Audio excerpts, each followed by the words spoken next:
కీర్తనలు 91వ అధ్యాయం. మహోన్నతిని చాటున నివసించువాడే సర్వశక్తిని నీడన విశ్రమించువాడు. ఆయనే నాకు ఆశ్రయము, నా కోట, నేను నమ్ముకును నా దేవుడని నేను యెహోవాను గూర్చి చెప్పుచున్నాను. వేటకాని ఊరిలో నుండి ఆయన నిన్ను విడిపించును. నాశనకరమైన తెగులు రాకుండా నిన్ను రక్షించును. ఆయన తన రెక్కలతో నిన్ను కప్పును. ఆయన రెక్కల క్రింద నీకు ఆశ్రయము కలుగును. ఆయన సత్యము కేడమును డాలును అయ్యున్నది. రాత్రివేళ కలుగు భయమునకైనను, పగటి వేళ ఎగురు బాణమునకైనను, చీకటిలో సంచరించు తెగులుకైనను, మధ్యాహ్నమందు పాడు చేయు రోగమునకైనను నీవు భయపడకుందుకు. నీ ప్రక్కన 1000 మంది పడినను, నీ కుడి ప్రక్కన 10,000 మంది కూలినను అపాయము నీ యొద్దకు రాదు. నీవు కన్నులారా చూచుచుండగా భక్తిహీనులకు ప్రతిఫలము కలుగును. యెహోవా నీవే నా ఆశ్రయం అని నీవు మహోన్నతుడైన దేవుని నీకు నివాస స్థలముగా చేసుకుని ఉన్నావు. నీకు అపాయం ఏమీ రాదు. ఏ తెగులును నీ గుడారమును సమీపించదు. నీ మార్గములన్నిటిలో నిన్ను కాపాడుటకు ఆయన నిన్ను గూర్చి తన దూతలకు ఆజ్ఞాపించడం. నీ పాదములకు రాయి తగలకుండా వారు నిన్ను తమ చేతుల మీద ఎత్తి పట్టుకుందరు. నీవు సింహములను నాగుపాములను త్రొక్కెదవు. కొదమ సింహములను భుజంగములను అణగద్రొక్కెదవు. అతడు నన్ను ప్రేమించుతున్నాడు కనుక నేను అతనిని తప్పించదును. అతడు నా నామమును ఎరిగినవాడు గనుక నేను అతని ఘనపరచదును. అతడు నాకు మొర్రపెట్టగా నేను అతనికి ఉత్తరం ఇచ్చదును. శ్రమలో నేను అతనికి తోడయుండెదను. అతని విడిపించి అతన్ని గొప్ప చేసేదను. దీర్ఘాయువు చేత అతనిని తృప్తిపరచెదను. నా రక్షణ అతనికి చూపించదును. ఈ 91వ అధ్యాయంలో అది ఎవరు రాశారని కానీ, ఎప్పుడు రాయబడింది అనేటువంటిది కానీ పైన ఒక్కనిలో ఏమీ రాయబడలేదు. అటువంటి సందర్భాలలో చాలాసార్లు ఈ కీర్తనకు మునుపు రాసినటువంటి కీర్తన అంటే 90వ కీర్తన ఎవరైతే రాసి ఉన్నారో ఈ 91వ కీర్తన కూడా వారే వ్రాసి ఉండవచ్చని అనుకునేటువంటిదిగా యూదులు ఆలోచిస్తారు. కానీ అది మనం మోషే రాసినటువంటిదిగా చూడవచ్చు, లేక ఇంకా దావీదు తన జీవితంలో కలిగినటువంటి దాని యొక్క అంశంగా కూడా రాసి ఉండవచ్చు. అది మనకి తెలియని అంశం కనుక దానిని మనం ప్రక్కన పెట్టేయచ్చు. అయితే ఈ అధ్యాయంలో మనం చూసినప్పుడు 2వ వచనంలో ఆయనే నాకు ఆశ్రయము, నా కోట, నేను నమ్ముకున్న నా దేవుడని నేను యెహోవాను గురించి చెప్తున్నాను. అంటే ఈ కీర్తన ఎవరైతే రాశారో అతను 1వ వచనం 2వ వచనం అతని యొక్క అనుభవంగా చెప్తున్నాడు అనమాట.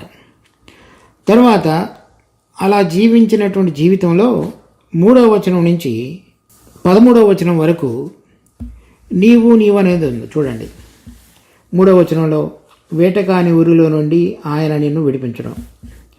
4వ వచనంలో ఆయన తన రెక్కలతో నిన్ను కప్పును. 5వ వచనం 6వ వచనంలో మధ్యాహ్నమందు పాడు చేయి రోగమునకైనను నీవు భయపడకుందుకు. 7వ వచనంలో నీ ప్రక్కన 1000 మంది పడినను. 8వ వచనంలో నీవు కన్నులారా చూచుచుండగా. 9వ వచనంలో యెహోవా నా ఆశ్రయము నీవే అని. ఇలా 13వ వచనం వరకు నీవు సింహములను నాగుపాములను త్రొక్కెదవు. ఎవరైతే ఆ మొదటి 2 వచనాలలో దేవుడిని గూర్చినటువంటి అనుభవాన్ని కలిగి ఉన్నారో వారు వేరే వారిని గురించి వారి యొక్క జీవితం ద్వారా ప్రోత్సాహపరుస్తూ ఇటువంటి అనుభవాన్ని నేను వెళ్ళి ఉన్నాను, నువ్వు కనుక ఆశ్రయించినట్లయితే నీవు కూడా ఈ విధంగా జీవించగలవు, దేవుడు నీకు తోడుగా ఉంటాడు అనేటువంటి విషయాన్ని తెలియపరుస్తున్నాడు. తర్వాత 14వ వచనం నుంచి 16వ వచనం వరకు దేవుడైన యెహోవా మాట్లాడుతున్నాడు. అతడు నన్ను ప్రేమించుచున్నాడు కనుక నేను అతన్ని తప్పించదును. అతడు నా నామమును ఎరిగినవాడు కనుక నేను అతన్ని ఘనపరచెదను. అతడు నాకు మొరపెట్టగా నేను అతనికి ఉత్తరం ఇచ్చేదను. అలా ఎవరైతే మొదటి 2 వచనాలలో అనుభవాన్ని కలిగినటువంటి వ్యక్తి విషయంలో దేవుడు ఏ విధంగా చేస్తున్నాడో, ఎవరైతే 3వ వచనం నుంచి 13వ వచనం వరకు దేవుని వైపు చూస్తారో విడుదల కొరకు, వాళ్ళను గురించి మొదటి 2 వచనాల్లో చెప్పిన వ్యక్తి గురించి, 3 నుంచి 13వ వచనం వరకు ఎవరైతే ఆయన యందు విధంగా విశ్వసించుతారో వారిని గురించి, 14 నుంచి 16 వచనాల వరకు దేవుడైన యెహోవా వాళ్ళ పక్షంగా మాట్లాడుతున్న మాటలు ఆ 3 వచనాల్లో ఉన్నాయి. ఆ విధంగా ఈ కీర్తనను ఈ 3 వ్యక్తులు ఏ విధంగా వారు ఒకరు విశ్వాసం ఉంచి భవిష్యత్తులో జరగబోయేటువంటి విషయాల గురించి, ఒకరు వారి జీవితంలో జరిగినటువంటి అంశాన్ని గురించి, దేవుడు వాళ్ళిద్దరి పక్షంగా ఏ విధంగా చేయగలడో చేశాడో అనేటువంటి దాని గురించి ఈ కీర్తనలో పొందుపరచబడింది. మనం చూసినట్లయితే మొదటి వచనంలో మహోన్నతుని చాటున నివసించువాడే సర్వశక్తిని నీడను విశ్రమించువాడు. సో ఈ మహోన్నతిని చాటున నివసించువాడు, సర్వశక్తిని నీడన విశ్రమించువాడు, ఎవరైతే మహోన్నతిని చాటున నివసించువాడే, అది తెలుగులో మహోన్నతుడు అని రాయబడినది, ఇంగ్లీష్లో ఆల్మైటీ అని రాశారు.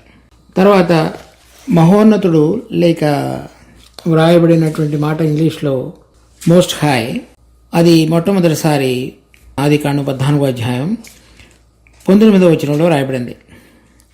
అప్పుడు అతడు అబ్రహామును ఆశీర్వదించి ఆకాశమునకు భూమికి సృష్టికర్తయ్యను, సర్వోన్నతుడు అయిన దేవుని వలన అబ్రహాము ఆశీర్వదింపబడినగాక.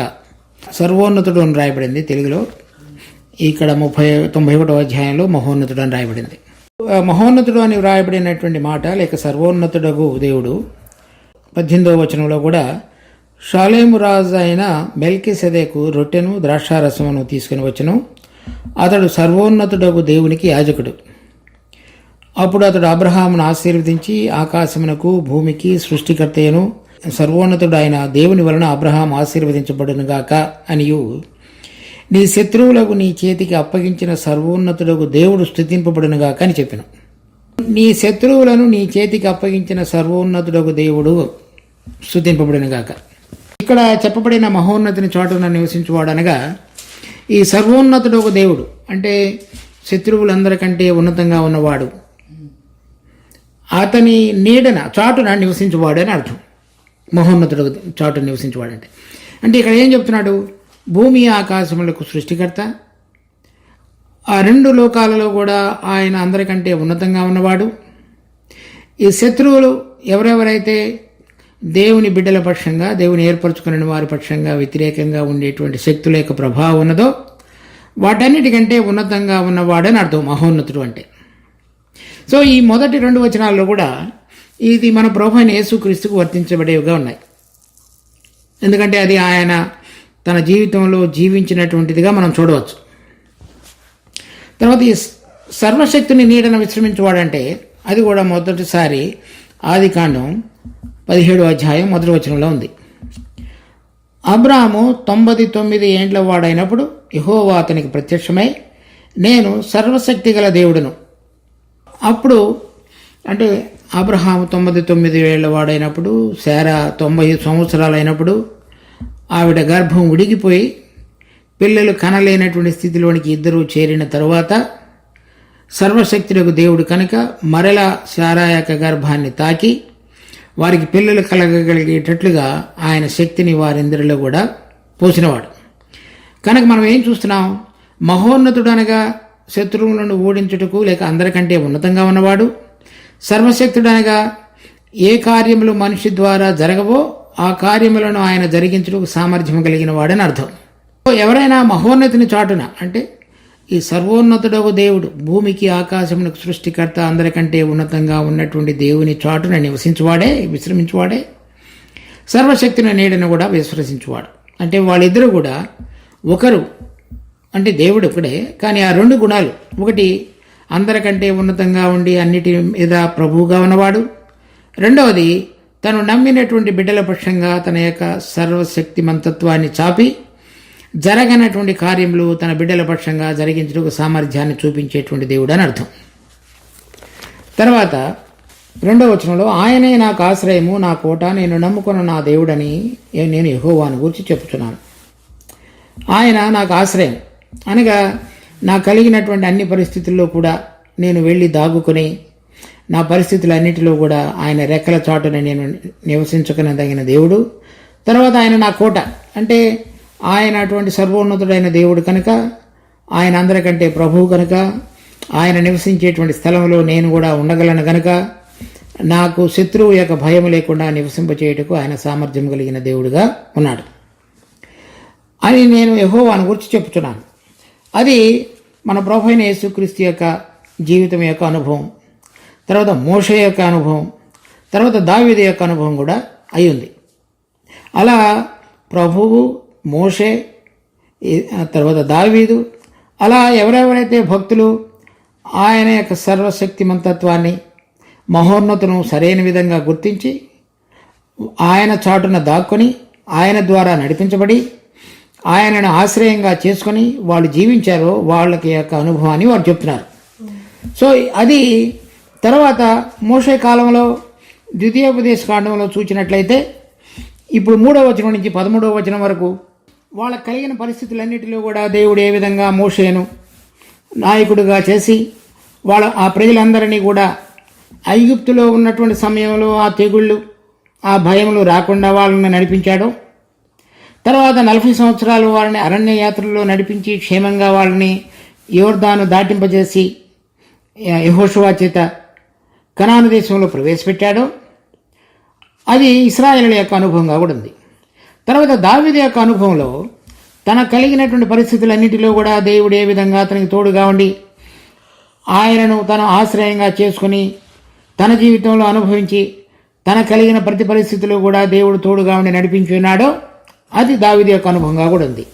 ఇక్కడ మనం కనుక చూసినట్లయితే 3వ వచనంలో వేటకాని ఉరిలో నుండి నాశనకరమైన తెగులు, అలాంటి 2వ వచ్చినప్పుడు ఆయన తన రెక్కలతో నిన్ను కప్పును, ఆయన రెక్కల క్రింద నీకు ఆశ్రయం కలుగును. ఏ విధంగా కోడి తన రెక్కల చాటున పిల్లలను దాస్తుందో, లేక పక్షి తన రెక్కల చాటున తన పిల్లలను కాస్తుందో, ఆ విధంగా మనలను ఆయన యొక్క విస్తారమైనటువంటి రెక్కల చేత మనకు ఆశ్రయం కలుగజేసి వేటకాని ఉరి అంటే వేటగాడు మనకు తెలియకుండా తన యొక్క బాణాన్ని, తన ఆయుధాన్ని మన మీదకు గురి ఉంచి చూసి మనలను చంపటానికి చేసేటువంటి ప్రయత్నం అంతటిలో కూడా ఆయన ఆ బాణం ఎక్కడ నుంచి వస్తుందని కానీ లేక గుండు ఎక్కడ నుంచి వస్తుందనేటువంటిది కానీ గమనిస్తూ మరి ఏ విధంగా పక్షి తన పిల్లలను కాపాడే రీతిగా కోడి తన పిల్లలను రెక్కల చాటును దాచే విధంగా మనలను దాచేవాడుగా మన ప్రభువు ఉన్నాడు. ఎందుకనగా ఆయన సర్వోన్నతుడు, శక్తిమంతుడు గనుక అటువంటి విధంగా మనలను కాపాడేవాడుగా ఉన్నాడు. ఇశ్రాయేలీయులను ప్రత్యేకంగా ఏర్పరచుకునే దానిని బట్టి దేవుడు వాళ్ళ యొక్క ప్రయాణాలన్నింటిలో కూడా ఆ విధంగా కాపాడుతూ వచ్చాడు. తర్వాత 5వ వచనంలో రాత్రి వేళ కలుగు భయమునకైనను పగటి వేళ ఎగురు బాణమునకైనను, మరలా రాత్రి వేళ కలిగేటువంటి భయాలు అంటే చీకటి యొక్క ప్రభావం ద్వారా మన హృదయాల్లో తీసుకొచ్చేటువంటి ఆందోళన, భయం ఏమవుతుంది అనేటువంటిది, తర్వాత పగటి వేళ ఎగురు బాణం, తర్వాత మనకు ఎదురుగుండానే మనకు తెలుస్తూనే వచ్చినటువంటి అపాయం. ఆ 2 విషయాలలో కూడా తర్వాత 6వ వచనంలో చీకటిలో సంచరించు తెగులు కానీ మధ్యాహ్నమందు పాడు చేయ రోగమునకైనను నీవు భయపడుకుందువు. ఇవి మనకి తెలిసినవి వాటిలో కలిగేటువంటి ప్రమాదము, ఆందోళన, భయము, తెలియకుండా అపవాది పొంచి ఉండి మనకు నష్టం కలిగించడానికి తీసుకొచ్చేటువంటి ప్రమాదకరమైన పరిస్థితులు, భయం కానీ తెగులు కానీ రకరకాలైనటువంటి పరిస్థితులు మన ఇబ్బంది కలిగించేవి. వాటి ద్వారా 7వ వచనంలో నీ ప్రక్కన 1000 మంది పడినను నీ కుడి ప్రక్కన 10,000 మంది కూలినను అపాయము నీ యొద్దకు రాదు. అవన్నీ కూడా జరుగుతాయి. జరిగినప్పుడు వాటిలో నీ ప్రక్కన ఉన్నటువంటి అనేక మంది పడిపోయేటువంటి అవకాశం కూడా ఉంది. కానీ ఆ అపాయాలు నిన్ను మాత్రము తాకవు. 8వ వచనం నీవు కనులారా చూచుచుండగా భక్తిహీనులకు ప్రతిఫలం కలుగును. యెహోవా నీవే నా ఆశ్రయమని నీవు మహోన్నతుడైన దేవుని నీకు నివాస స్థలముగా చేసుకుని ఉన్నావు. ఈ పరిస్థితులన్నిటిలో అంటే వేట కాని ఉరి కానీ, నాశనకరమైన తెగులు కానీ, తర్వాత రాత్రి వేళ కలిగే భయం కానీ, పగటి వేళ ఎగురు బాణము కానీ, చీకటిలో సంచరించు తెగులు కానీ, రోగము కానీ, వీటన్నిటిలో కూడా నీవే నా ఆశ్రయమని నీవు మహోన్నతుడైన దేవుని నీకు నివాస స్థలముగా చేసుకుని ఉన్నావు. కనుక ఒక మనిషి ఈ కలిగేటువంటి ఈ భయము, ఆందోళన, తెగులు, రోగము వాటన్నిటిలో తన సొంత ప్రయత్నం ద్వారా మరి తను భద్రపరుచుకొనడానికి చేసేటువంటి ప్రయత్నం కాకుండా తను నీవే నా ఆశ్రయం అని చెప్పి సర్వోన్నతుడైన దేవుని యొక్క రెక్కల చాటుకు వచ్చినాడు, చేసుకుని ఉన్నావు అని చెప్తున్నాడు. మొదటి 2 వచనాలలో చెప్పినటువంటి మన ప్రభు యొక్క అనుభవాన్ని ఇప్పుడు అటువంటి విధంగా ప్రభు తర్వాత నడిచినటువంటి అపోస్తులు కానీ మిగిలిన వారు కానీ వారి జీవితాల్లో నడిచినవి వాళ్ళని గురించి కూడా వాళ్ళు ఆ విధంగా జీవించినట్లుగా లెక్కగానే అది వారు రాక మునుపే అటువంటి వారు ఉన్నారు అనేటువంటి విధంగా రాయబడింది. కనుక వాళ్ళు 10వ వచనంలో నీకే అపాయము రాదు, ఏ తెగులును నీ గుడారమును సమీపించదు, నీ మార్గములన్నిటిలో నిన్ను కాపాడుటకు ఆయన నిన్ను గూర్చి తన దూతలకు ఆజ్ఞాపించడం. తన రెక్కల చాటును మాత్రమే కాకుండా అవసరమైనటువంటి పరిస్థితులలో తన దూతలను కూడా మనకు పరిచర్య జరిగించుటకు పంపించేవాడుగా ఉన్నాడు. హెబ్రీ పత్రిక 1వ అధ్యాయం 14వ వచనం. వీరందరూ రక్షణను స్వాస్థ్యము పొందుకో వారికి పరిచారం చేయటకై పంపబడిన సేవకులైన ఆత్మల కార. 11వ వచనంలో నీ మార్గములన్నిటిలో నిన్ను కాపాడుటకు ఆయన నిన్ను గూర్చి తన దూతలకు ఆజ్ఞాపించును. నీ పాదములకు రాయి తగలకుండా వారు నిన్ను తమ చేతుల మీద ఎత్తి పట్టుకుందరు. వీరు దూతలు దేవుని చేత ఆజ్ఞను పొంది దేవుడు తన బిడ్డల విషయంలో జరిగించవలసిన కార్యాల నిమిత్తమై మనకు పరిచారకులుగా నియమించబడినటువంటి వారు. భూమి మీద రక్తమాంసాల్లో ఉన్నటువంటి మనలను మరి పరలోకంలో ఉన్నటువంటి దూతలు మనకు పరిచారకులుగా నియమించబడి మనలను ఆయన కాపాడేటువంటి పరిచర్యను వారికి అప్పచెప్పాడు. దానిని బట్టి మనం అర్థం చేసుకోవాల్సింది దేవుని దృష్టిలో మనం ఎంత విలువైన వారంగా ఆయన ఎంచేవాడుగా ఉన్నాడో మనం అర్థం చేసుకోవాలి. తర్వాత 13వ వచనంలో నీవు సింహములను నాగుపాములను త్రొక్కెదవు, కొదమ సింహములను భుజంగములను అణగద్రొక్కెదవు.